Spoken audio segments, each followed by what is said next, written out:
Ja.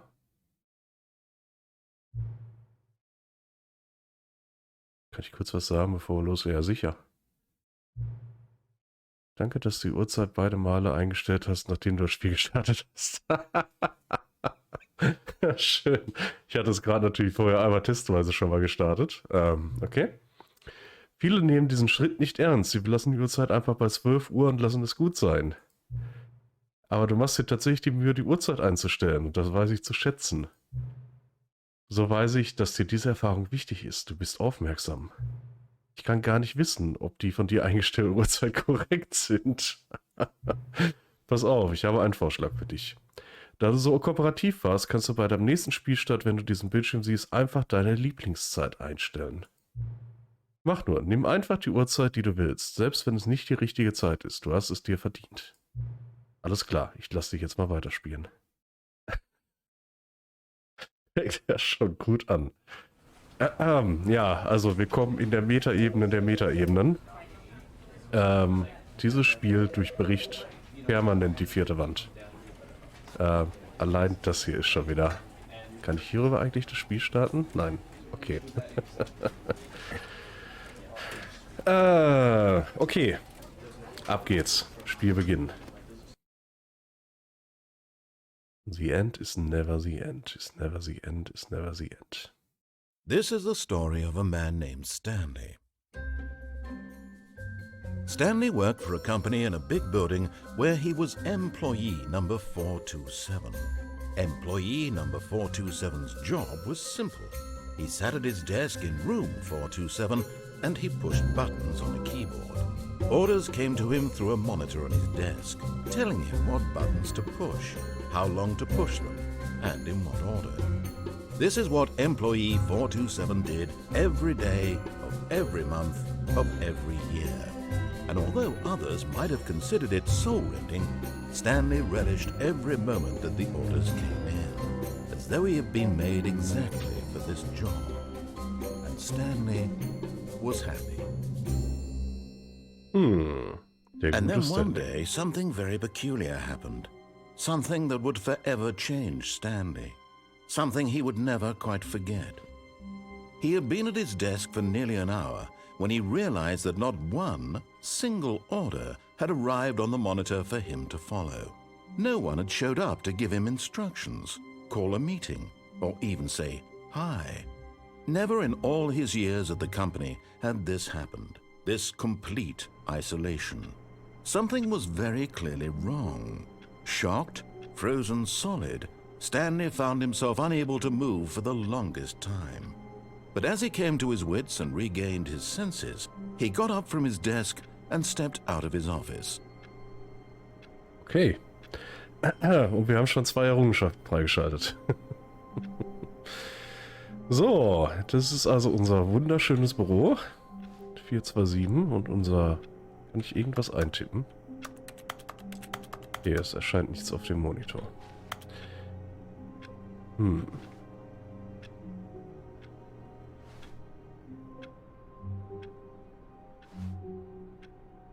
I hate Mondays, ja, natürlich. Partition Corp, okay.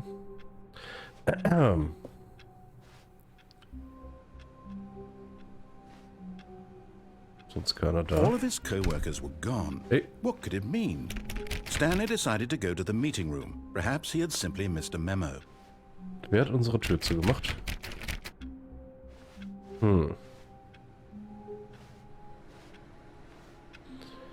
Okay, die gleichen Rechner, die gleichen Tassen, ne?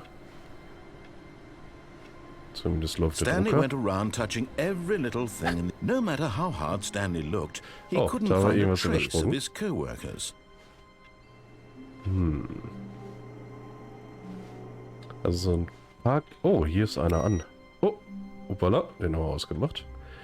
So ein paar kleine Sachen kenne ich von dem Spiel, weil als es vor 10 Jahren oder so rausgekommen ist, habe ich da mal was zu gesehen. Aber schau mal, das ist eine andere Taste.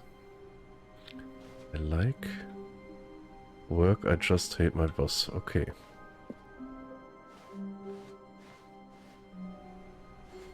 Oh, mehr Rechner zum Ausmachen.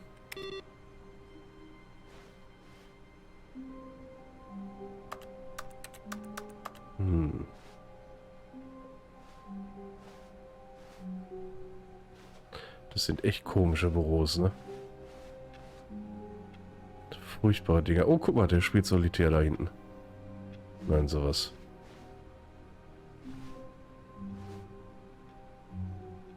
Knowing your city. Mhm. Warte mal, ist das eigentlich... ist nicht die Uhrzeit, die wir eingestellt haben. Kaffee verschüttet.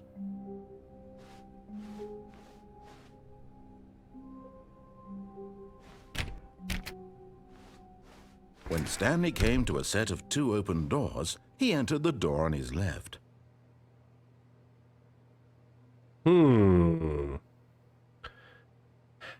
Hören wir auf den Erzähler oder hören wir nie auf den Erzähler? Wir hören mal erstmal auf ihn. Gucken, wo es uns hinführt.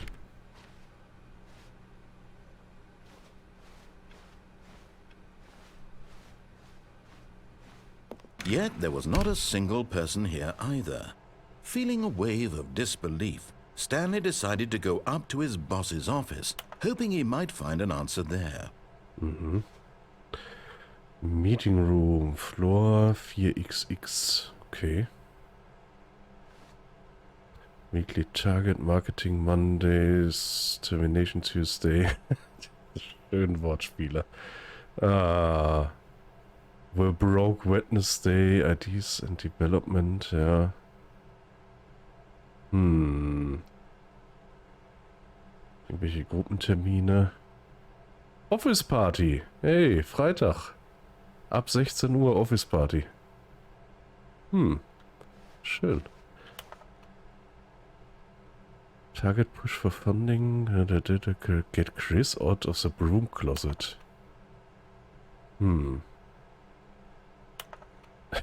Hire someone for Synergenics paper such as Synergenics fire paper guy. Hired someone to fire the paper guy.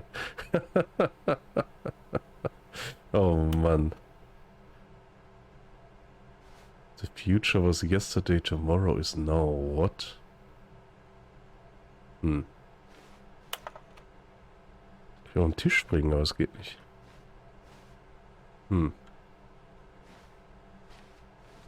Errungenschaft freigeschaltet, du kannst nicht springen. Okay, alles klar.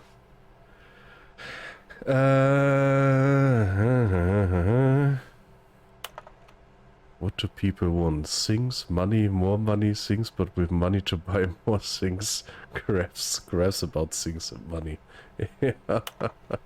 Schön. Using slide is here, players, everything is okay. Okay. Everybody is unique, you most of all. Schönes Motivationsposter. Na, nächstes. Danke. Number of slides on this slide. Okay, pointless slides. Shift. Oh, hier haben wir noch was. Rate at which charge on the same slide. Oh Gott, nein. Okay, wir gehen. Das ist alles Blödsinn. Der Broom Closet.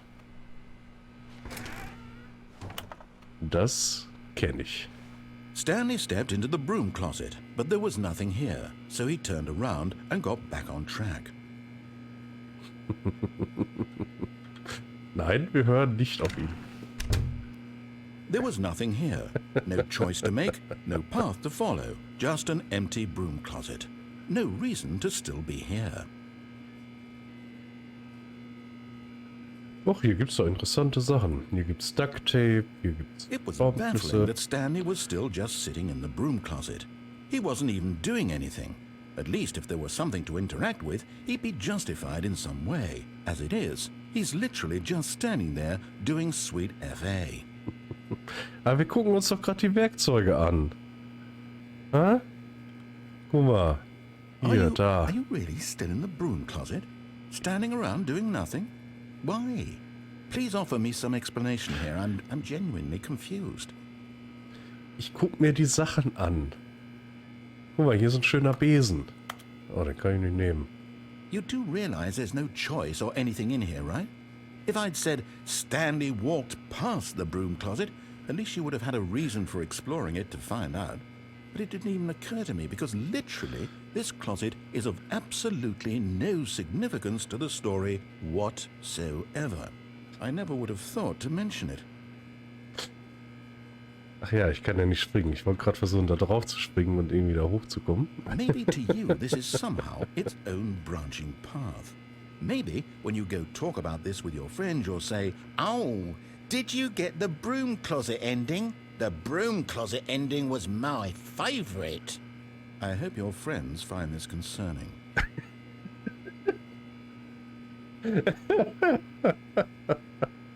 Stanley was fat and ugly and really, really stupid. He probably only got the job because of a family connection. That's how stupid he is. That or with drug money. Also, Stanley is addicted to drugs and hookers.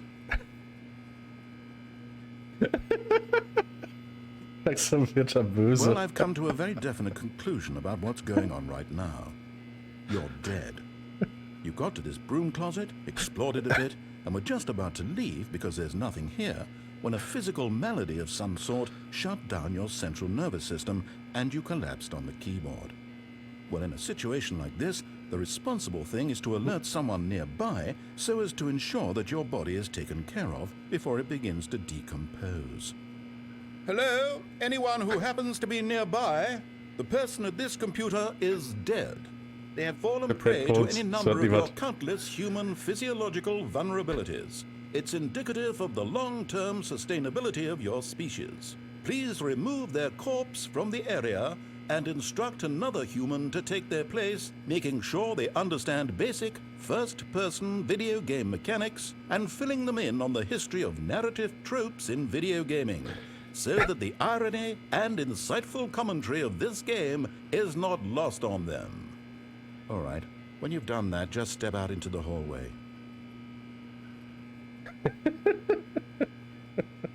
Was ist denn, wenn wir jetzt nicht gehen? Oder passiert jetzt, oder müssen wir gehen? Das weiß ich jetzt leider nicht mehr. Ah, das war mal wieder herrlich. Gut.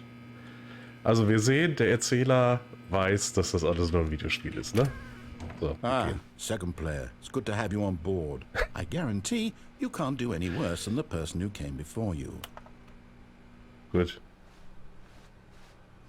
Coming to a staircase, Stanley walked upstairs to his boss's office.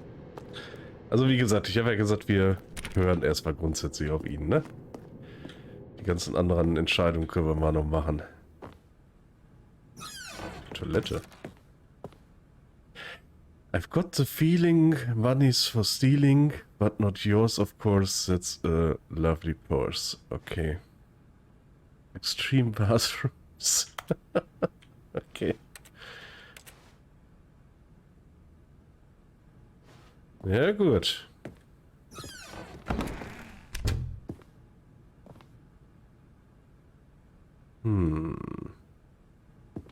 Ich hätte gerne eine Zoom-Taste.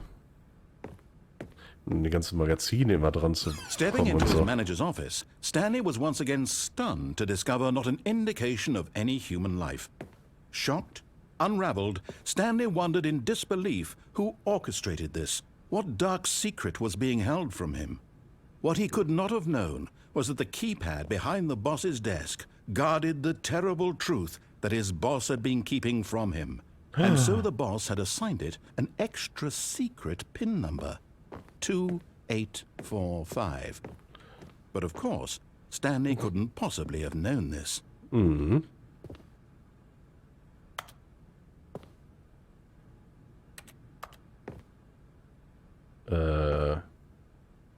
hatte ich hier gerade da? Stanley just sat around twiddling his thumbs. Trying to input anything on the device was useless, since he could never possibly know that the combination was 2845. Ach, da ist es. Was ist, wenn ich jetzt absichtlich was falsch eingebe? 2845.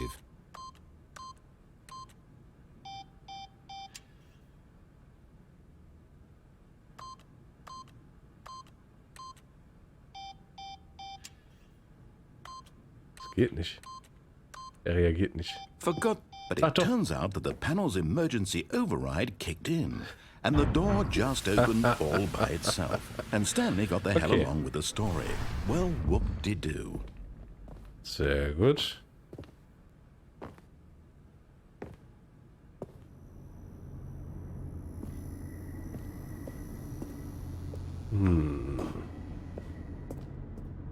Hier ist einfach dunkel. Okay. Aber ein bisschen nicht mehr.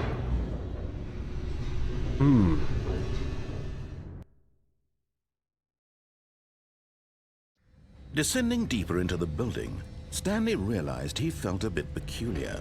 It was a stirring of emotion in his chest, as though he felt more free to think for himself, to question the nature of his job. Why did he feel this now, when for years it had never occurred to him?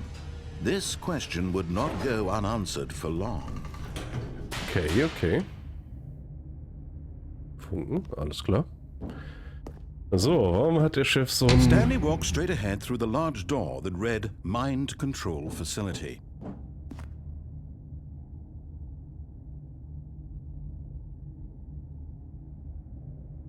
Escape? Wir haben erst gesagt, wir hören meistens auf ihn, ne? So.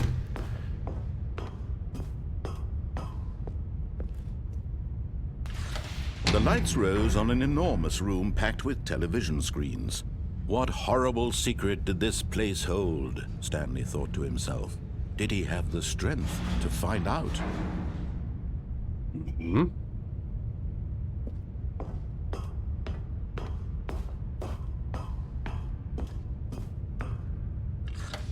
Now the monitors jumped to life, their true nature revealed.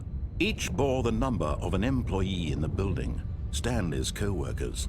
The lives of so many individuals reduced to images on a screen, and Stanley, one of them, eternally monitored in this place where freedom meant nothing. Ein paar gefeuert, ne? Aber okay. Aber nirgendwo einer zu sehen, ne? Alles nur leere Schreibtische und Stühle. This mind control facility, it was too horrible to believe. It couldn't be true. Had Stanley really been under someone's control all this time? Was this the only reason he was happy with his boring job? That his emotions had been manipulated to accept it blindly?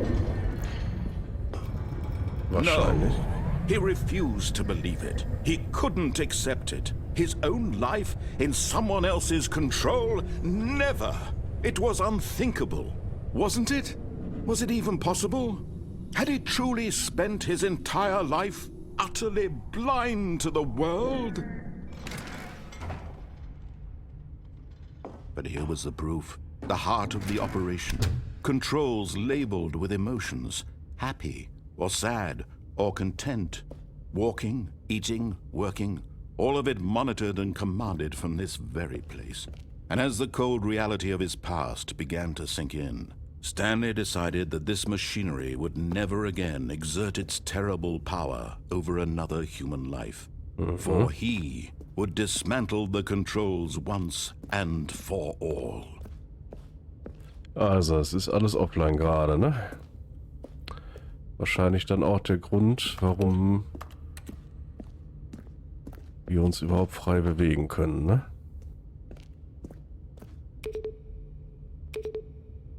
Okay. Mind Controls idle. Awaiting input.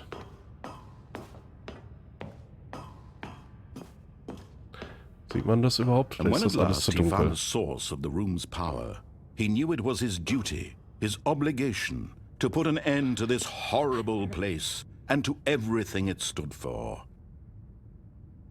Ja, aus, ne?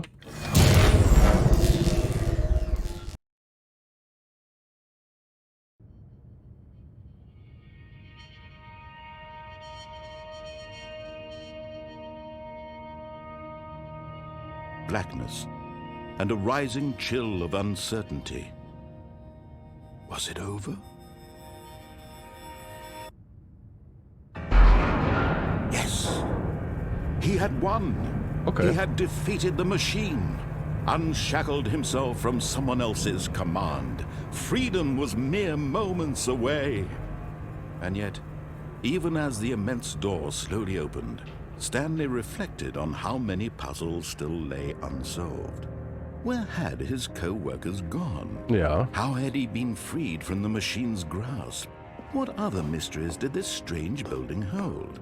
But as sunlight streamed into the chamber, he realized none of this mattered to him, for it was not knowledge or even power that he had been seeking, but happiness. Die Perhaps his Freiheit. goal had not been to understand, but to let go. No longer would anyone tell him where to go, what to do, or how to feel. Whatever life he lives, it will be his. And that was all he needed to know. It was perhaps the only thing worth knowing. Stanley stepped through the open door. Okay.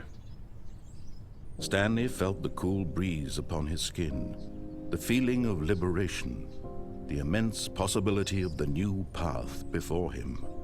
This was exactly the way, right now, that things were meant to happen. And Stanley was happy. Durchgespielt. Errungenschaft, schlage das Spiel. But the end is never the end.